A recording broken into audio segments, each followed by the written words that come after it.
Hello friends, welcome to Modern Learning Academy, and today you are going to study the very first chapter of class 9 science, that is matter in our surroundings.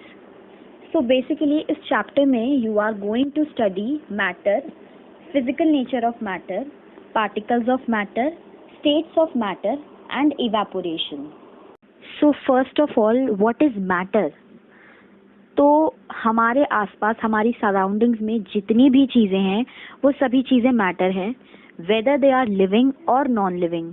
For example हमारे आसपास chair, कोई भी television, कोई भी bottle, book, pen, everything is matter. तो overall anything that occupies space and have mass is called a matter.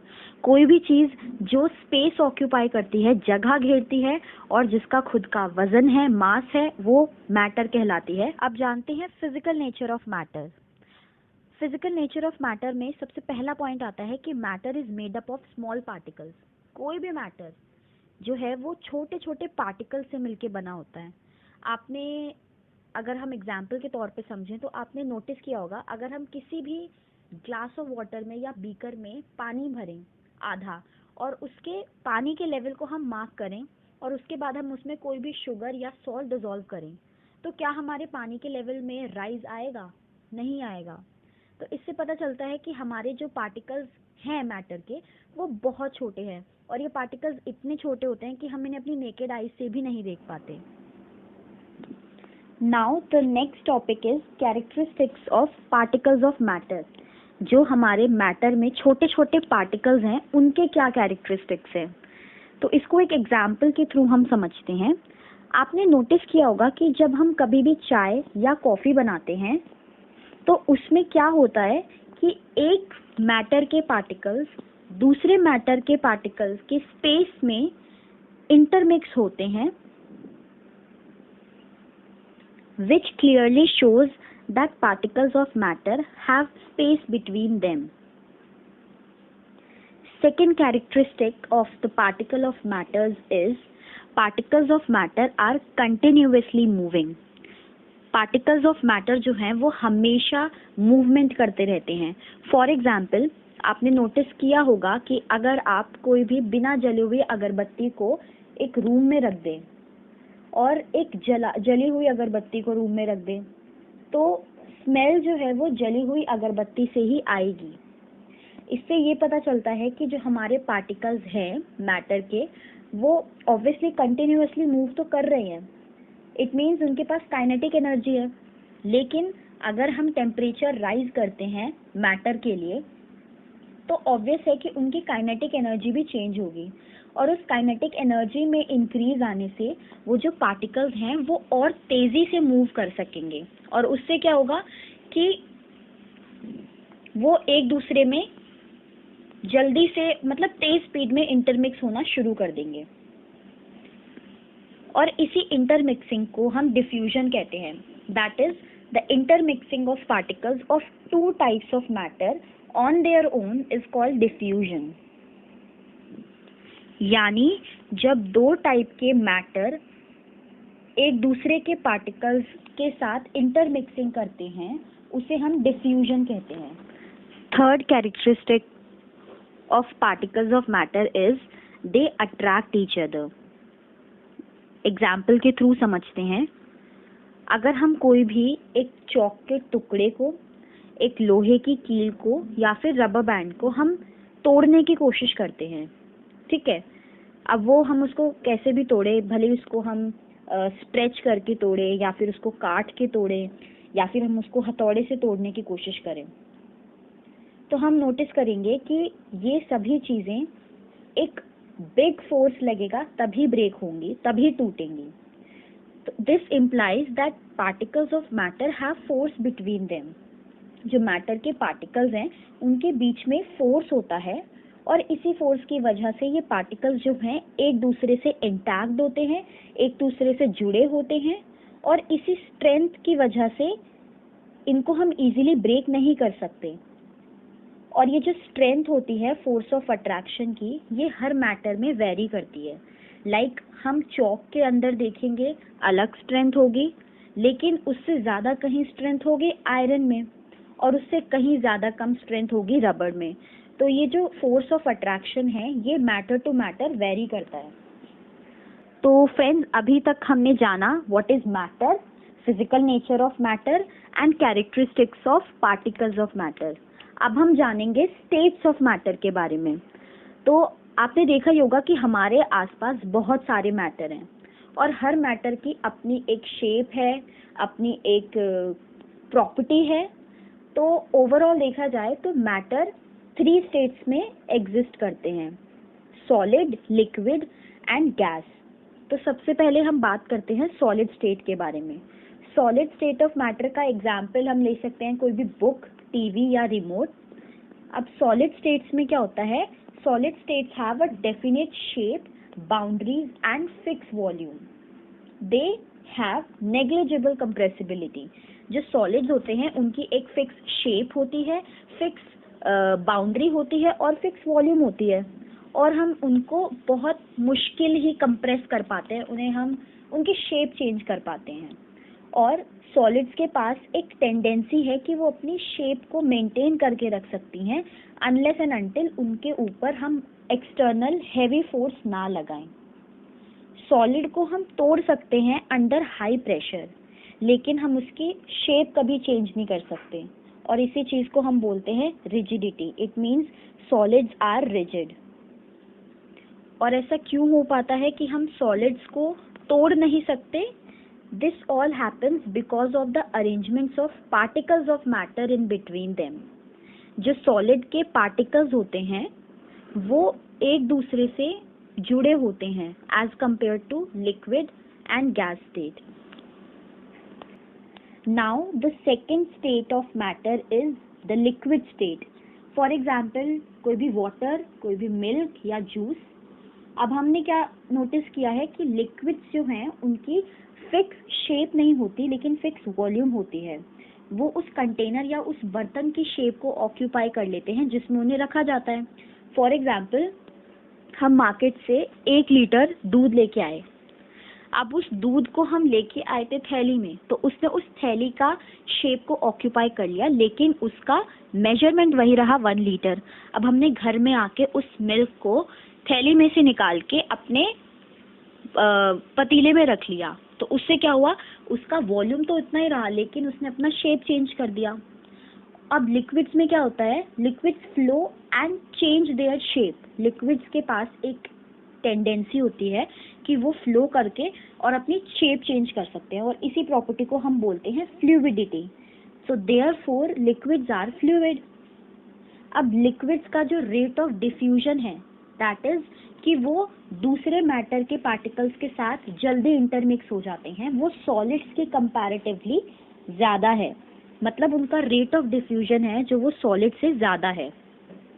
और ऐसा क्यों हो पाता है कि वो जल्दी डिफ्यूज कर जाते हैं? ऐसा इसलिए हो पाता है क्योंकि जो लिक्विड स्टेट में पार्टिकल्स होते हैं वो ज़्यादा फ्रीली मूव कर पाते हैं, क्योंकि उनके बीच में ज़्यादा स्पेस होता है, और इतना स्पेस सॉलिड्स में नहीं हो पाता। अब जो third and last state of matter है, that is gaseous state. Gases का एग्जाम्पल कोई भी, like oxygen, nitrogen, LPG, CNG. अब गैसेस में क्या होता है, गैसेस हाईली कंप्रेसिबल होती हैं, मतलब उनको हम दबा सकते हैं सॉलिड्स या लिक्विड्स की कंपैरेटिवली ज़्यादा। एग्जाम्पल के तौर पे समझें तो आपने एलपीजी का नाम सुना होगा, लिक्विफाइड पेट्रोलियम गैस, जिसके थ्रू हमारे घर में गैस के थ्रू हम खाना बनाते हैं, या फिर ऑक्सीजन जो हॉस्पिटल में सप्लाई होती है सिलेंडर्स में। ऐसा क्यों हो पाता है कि हम उनको सिलेंडर्स में भर सकते हैं? क्योंकि उनकी कंप्रेसिबिलिटी ज़्यादा होती है। तो गैसेस आर हाईली कंप्रेसिबल, और जो इन्हीं की कंप्रेसिबिलिटी की वजह से हम ज़्यादा वॉल्यूम की गैस को छोटे कंटेनर में या फिर छोटे सिलेंडर में हम उसको कंप्रेस करके ट्रांसपोर्ट करा सकते हैं। आपने कभी नोटिस किया होगा कि आपकी मम्मी किचन में खाना बना रही है लेकिन उस खाने की स्मेल आपको बाहर तक आती है। ऐसा क्यों हो पाता है? ऐसा इसीलिए हो पाता है कि जो हमारे खाने की खुशबू है वो भी गैसियस फॉर्म में है, तो उसके जो अरोमा यानी उसकी खुशबू के पार्टिकल्स हैं वो एयर के पार्टिकल्स के साथ इंटरमिक्स होते हैं और इसी वजह से हमें जल्दी स्मेल आती है। क्यों? क्योंकि जो गैस का रेट ऑफ डिफ्यूजन है वो अदर स्टेट्स ऑफ मैटर्स के अकॉर्डिंग ज़्यादा होता है, तो वो जल्दी डिफ्यूज़ कर पाती हैं। और ऐसा क्यों हो पाता है कि वो जल्दी डिफ्यूज़ कर पाती हैं?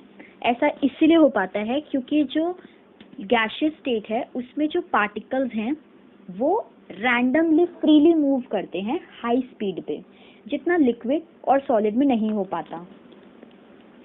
अब हम जानेंगे कि क्या मैटर अपनी शेप चेंज कर सकते हैं? Can matter change its shape? आइए समझते हैं। हम एग्जाम्पल ले लेते हैं कोई भी आइस का या वाटर का या वाटर वेपर का, क्योंकि अगर देखा जाए तो ये सारी चीज़ें हैं जो अपनी शेप चेंज करते हैं। तो हम सबसे पहला पढ़ते हैं effect of change of temperature. अगर हम किसी मैटर के लिए टेम्परेचर में चेंज करते हैं तो उससे मैटर पे क्या फ़र्क पड़ता है। जब भी हम सॉलिड मैटर का टेम्परेचर बढ़ाते हैं तो उससे क्या होता है, पार्टिकल्स की काइनेटिक एनर्जी इंक्रीज होती है, और पार्टिकल्स की काइनेटिक एनर्जी इंक्रीज होने से क्या होगा, वो पार्टिकल्स जो हैं वो ज़्यादा स्पीड से वाइब्रेट करने लगते हैं। और जब टेम्परेचर हमने जो बढ़ाया है वो टेम्परेचर पार्टिकल्स के बीच में जो फोर्स ऑफ अट्रैक्शन है उससे ज़्यादा हो जाए तो पार्टिकल्स क्या हैं, अपनी फिक्स पोजीशन को छोड़कर फ्रीली मूव करने लगते हैं। और जब एक ऐसा पॉइंट आता है जब सॉलिड मेल्ट होने लग जाता है to acquire the liquid form, तो उसको हम बोलते हैं मेल्टिंग पॉइंट। आइस का मेल्टिंग पॉइंट फिक्स किया गया है, दैट इज 273.16 केल्विन। अब केल्विन क्या है? केल्विन टेम्परेचर का SI यूनिट है, और राउंड ऑफ करके देखें तो 0 डिग्री सेल्सियस जो होता है वो 273 केल्विन होता है। तो ओवरऑल क्या है कि जब हम टेम्परेचर बढ़ाते हैं किसी मैटर के लिए तो सॉलिड मैटर में क्या होता है, टेम्परेचर बढ़ाने से उसकी काइनेटिक एनर्जी बढ़ती है, काइनेटिक एनर्जी बढ़ने से उसके पार्टिकल्स जो हैं वो और ज़्यादा वाइब्रेट करते हैं, और जब टेम्परेचर फोर्स ऑफ अट्रैक्शन से ज़्यादा हो जाता है तो पार्टिकल्स अपनी फिक्स पोजीशन को छोड़ के रैंडमली मूव करने लगते हैं। और जब एक ऐसा पॉइंट आता है जिससे सॉलिड जो है लिक्विड फॉर्म में मेल्ट होने लग जाता है, उसको हम बोलते हैं, उस पॉइंट को हम बोलते हैं मेल्टिंग पॉइंट। और आइस का मेल्टिंग पॉइंट होता है 273.16 केल्विन। अब हम जानते हैं कि अगर लिक्विड स्टेट में हम टेम्परेचर बढ़ा दें या चेंज कर दें तो उससे क्या फ़र्क पड़ता है। जब हम लिक्विड या फॉर एग्जांपल हम पानी को हीट सप्लाई करते हैं तो उससे क्या होता है, पार्टिकल्स और तेज़ी से मूव करने लगते हैं, क्योंकि पार्टिकल्स में क्या होता है, काइनेटिक एनर्जी होती है। और जब टेम्परेचर जो है पार्टिकल्स के बीच में फोर्स ऑफ अट्रैक्शन से ज़्यादा हो जाता है तो लिक्विड जो है वो गैस में कन्वर्ट हो जाती है। आपने नोटिस ही किया होगा, अगर हम एक पानी को हीट सप्लाई करें, उसको ज़्यादा हीट सप्लाई करें तो उससे क्या होगा, वो वाटर वेपर में कन्वर्ट होने लगेगा। और एक जब ऐसा टेम्परेचर आता है, एक ऐसा पॉइंट आता है कि लिक्विड जो है वो बॉयल होकर एटमॉस्फेरिक प्रेशर में दूसरी फॉर्म में चला जाता है, दैट इज गैशियस फॉर्म में या फिर वाटर वेपर की फॉर्म में, तो उस पॉइंट को हम बोलते हैं बॉइलिंग पॉइंट। तो अगर देखा जाए तो इट्स लाइक अ प्रोसेस कि अगर हम सॉलिड स्टेट को हीट देंगे तो वो लिक्विड स्टेट में बनेगा, और लिक्विड स्टेट को अगर हम हीट देंगे तो वो गैशियस स्टेट में बनेगा। और अगर हम इस प्रोसेस को रिवर्स कर दें कि गैशियस स्टेट को अगर हम कूल डाउन करेंगे तो वो लिक्विड स्टेट में आ जाएगा, और लिक्विड स्टेट को अगर हम कूल डाउन करेंगे तो वो सॉलिड स्टेट में चला जाएगा। अब हम जानते हैं कि अगर हम मैटर के लिए प्रेशर में चेंज कर दें तो क्या होगा। हम जो है मैटर के स्टेट को सिर्फ टेम्परेचर से नहीं, उसके प्रेशर के चेंज से भी हम स्टेट चेंज कर सकते हैं। For example dry ice. अब ड्राई आइस क्या होता है, ड्राई आइस को हम सॉलिड कार्बन डाइऑक्साइड भी बोलते हैं। सॉलिड कार्बन डाइऑक्साइड को हम हाई प्रेशर में स्टोर करके रखते हैं, और जो सॉलिड कार्बन डाइऑक्साइड होता है उसको हम डायरेक्टली गैस की स्टेट में ला सकते हैं। मतलब आप देखो, हमने प्रोसेस में सीखा है कि सॉलिड पहले लिक्विड फॉर्म में आता है फिर गैस फॉर्म में आता है, लेकिन अगर हम चाहें तो हम सॉलिड को डायरेक्ट गैस की फॉर्म में भी ला सकते हैं, जैसे हमने ड्राई आइस को लेके आए, सॉलिड कार्बन डाइऑक्साइड को लेके आए। तो इसी प्रोसेस को जो है हम बोलते हैं sublimation. It means the change of state directly from solid to gas without changing into liquid state और vice versa is called sublimation. इस प्रोसेस को, जिसमें कि हम सॉलिड को डायरेक्ट गैस में कन्वर्ट कर सकते हैं without changing it into liquid state, उसको हम बोलते हैं सब्लिमेशन। अब हम जानेंगे इवेपोरेशन के बारे में कि इवेपोरेशन क्या होता है। इवेपोरेशन एक प्रोसेस होता है जिसमें कि लिक्विड स्टेट वेपर स्टेट में चेंज होता है किसी भी टेम्परेचर पे बिलो इट्स मेल्टिंग पॉइंट, उसको हम बोलते हैं evaporation. It means the phenomenon of change of liquid state into vapour at any temperature below it's boiling point, उसको हम बोलते हैं, it is called evaporation. For example, हम कपड़े सुखाते हैं छत पे धूप के नीचे, उस फिनोमिनन में क्या होता है, जो कपड़ों का पानी होता है वो इवेपोरेट होके मतलब वेपर में कन्वर्ट हो जाता है, उसी प्रोसेस को हम बोलते हैं इवेपोरेशन। अब ऐसा होता क्यों है? हमें पता है कि पार्टिकल्स जो हैं मैटर के वो हमेशा मूविंग स्टेट में रहते हैं, कभी भी रेस्ट पे नहीं रहते। अब क्या है, हर स्टेट का, हर मैटर के जो है अरेंजमेंट अलग अलग होता है, राइट? और अलग अलग उनकी अरेंजमेंट होने की वजह से उनकी काइनेटिक एनर्जी भी अलग होती है। अब लिक्विड स्टेट में क्या होता है कि जो पार्टिकल्स हैं मैटर के वो सॉलिड के कंपैरेटिवली थोड़े स्पेस में रहते हैं, मतलब उनके बीच में स्पेस रहता है। तो उससे क्या होता है कि जो हीट पड़ी उस मैटर पे तो उसके पार्टिकल्स ऑफ मैटर की काइनेटिक एनर्जी इंक्रीज हुई और वो पार्टिकल्स जो है वो ज़्यादा इजीली मूव ऑन कर पाए। अब उनका जब टेम्परेचर जो है वो इतना बढ़ गया कि उनके बीच का फोर्स ऑफ अट्रैक्शन ब्रेक हो गया, तो वो वेपर में कन्वर्ट हो गए। तो इस वजह से हमारे कपड़ों का जो लिक्विड स्टेट में पानी होता है वो इवेपोरेट हो जाता है टेम्परेचर पे जो कि बॉइलिंग पॉइंट से कम है, और हमारे पानी के कन्वर्जन से वो वाटर वेपर में चला जाता है और हमारे कपड़े सूख जाते हैं। अब हम जानते हैं कि ऐसे कौन से फैक्टर्स हैं जो इवेपोरेशन को अफेक्ट करते हैं। उसमें से पहला जो हमारा फैक्टर है वो है इंक्रीज ऑफ सरफेस एरिया। अगर हम अपने मैटर के लिए सरफेस एरिया को बढ़ा देते हैं तो उससे क्या होता है? अब इवेपोरेशन एक सरफेस फिनोमिना है। अगर हम सरफेस बढ़ाएंगे तो इवेपोरेशन का रेट भी बढ़ेगा। इसको अगर एक एग्जांपल के थ्रू हम समझें, अगर हम अपने कपड़ों को सुखाने के लिए ऐसे ही मतलब रख दें तो हो सकता है उन्हें टाइम ज़्यादा लगेगा इवेपोरेट होने के लिए, सूखने के लिए। लेकिन अगर हम वही कपड़ों को अच्छे से फैला के खोल के डालते हैं सूखने के लिए तो वो जल्दी सूख जाते हैं। इसलिए तो काफ़ी बार हमारी मम्मियाँ भी हमें बोलती हैं कि बेटा कपड़ों को अच्छे से सुखाना, उनको खोल के सुखाना, ताकि उनका सरफेस एरिया बढ़े मैटर का, और जब सरफेस एरिया बढ़ेगा तो उसका रेट ऑफ इवेपोरेशन भी बढ़ेगा। अब जो दूसरा फैक्टर है जो अफेक्ट करता है इवेपोरेशन को वो है इंक्रीज ऑफ टेम्परेचर। अब देखो, ये जाहिर सी बात है कि अगर टेम्परेचर इंक्रीज होगा तो जो पार्टिकल्स हैं उनके अंदर जो है वो ज़्यादा काइनेटिक एनर्जी आएगी और वो ज़्यादा जल्दी से मूव कर पाएंगे, और ज़्यादा जल्दी मूव कर पाएंगे जब एक पॉइंट आएगा कि जब वो टेम्परेचर फोर्स ऑफ अट्रैक्शन से ज़्यादा होगा तो वो वेपर स्टेट में चले जाएंगे।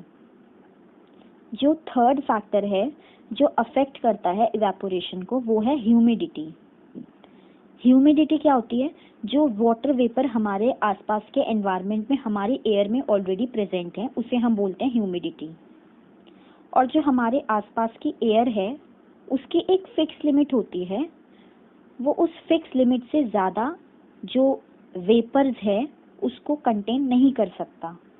तो अगर जो है हमारा एयर में ऑलरेडी वाटर वेपर या वाटर का अमाउंट ज़्यादा है तो जनरली इवेपोरेशन का रेट डिक्रीज हो जाएगा, क्योंकि हमारी एयर और ज़्यादा वाटर वेपर को कंटेन नहीं कर पाएगी। तो मतलब अगर हमारे एयर में ह्यूमिडिटी ज़्यादा है तो इवेपोरेशन का रेट अपने आप कम हो जाएगा, लेकिन अगर हमारी एयर में ह्यूमिडिटी का रेट कम है तो हमारा इवेपोरेशन का रेट हाई होगा। जो नेक्स्ट फैक्टर है जो इवेपोरेशन को अफेक्ट करता है वो है इंक्रीज इन विंड स्पीड। अगर हवा की स्पीड में तेजी आ जाए तो उससे क्या फर्क पड़ेगा इवेपोरेशन पे। अब ये कॉमन सा ऑब्जर्वेशन है कि जो कपड़े हम सूखने के लिए डालते हैं वो हवा में जल्दी सूखते हैं। अब हवा में इंक्रीज से क्या होता है, जैसे हवा बढ़ेगी वैसे ही जो आसपास के वाटर वेपर है वो उसको दूर करेगी, और जब वो आसपास के एनवायरनमेंट के वाटर वेपर को दूर करेगी तो इस वजह से हमारा इवेपोरेशन का रेट बढ़ जाएगा। अब हम जानते हैं कि इवेपोरेशन से कूलिंग कैसे होती है, ठंडक कैसे होती है। दोस्तों, आपने कभी नोटिस किया होगा कि अगर आप अपनी हथेली पर एसीटोन या फिर जो नेल पेंट रिमूवर होता है वो डालते हैं तो उससे ठंडक मिलती है। या फिर आपने देखा होगा कि गर्मियों के समय लोग अपनी छतों पर या फिर अपने आंगन में पानी छिड़कते हैं ठंडक के लिए। ऐसा क्यों होता है? ऐसा इसलिए होता है क्योंकि लिक्विड जो है वो ओपन वेसल में या फिर खुले में इवेपोरेट करता है।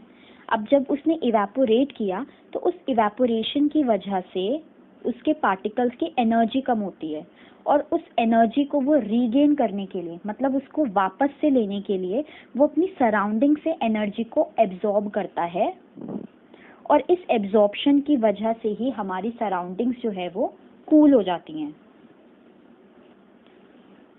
और जो नेल पेंट रिमूवर का एग्जाम्पल है उसमें क्या होता है कि जो पार्टिकल्स होते हैं वो हमारी हथेली से या फिर हमारे आसपास की सराउंडिंग से एनर्जी को गेन करते हैं, और क्योंकि उसने हमारी हथेली से एनर्जी को लिया तो हमारे हाथ की एनर्जी कम हुई और इसी वजह से हमारी हथेली ठंडी हो जाती है।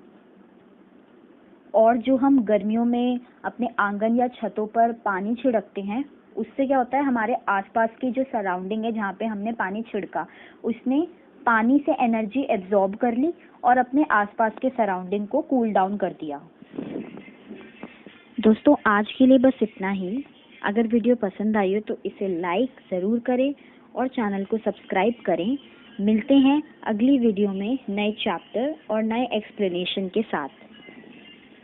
तब तक के लिए बाय।